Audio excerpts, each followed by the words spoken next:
క్రైస్తలో ఫిబ్రవరి 19వ తేదీ 2025. ఈరోజు దేవుని వాక్యం. భయభక్తులు కలిగి యెహోవాను సేవించుడి, గడగడ వణుకుచు సంతోషించుడి. కీర్తనల గ్రంథం 2వ అధ్యాయం 11వ వచనం. ప్రియమైన సహోదరి సహోదరులారా, ఈ వచనంలోని మొదటి భాగం భయం కలిగి యెహోవాను సేవించటం అనే భావంతో దేవుణ్ణి సమీపించవలసిన ప్రాముఖ్యతను నొక్కి చెబుతుంది. యెహోవా యందు భయభక్తులు కలిగి ఉండుట భయమును సూచించదు, ఆయన పరిశుద్ధతను, బలమును, అధికారమును గూర్చిన మర్మమును తెలియజేస్తుంది. ఇది వినయం మరియు దేవుని సర్వాధిపత్యాన్ని అంగీకరించేందుకు సహాయం చేస్తుంది.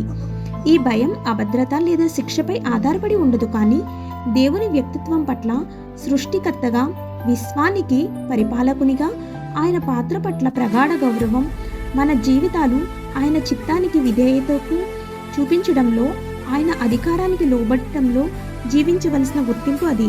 ఆమేన్. God bless you.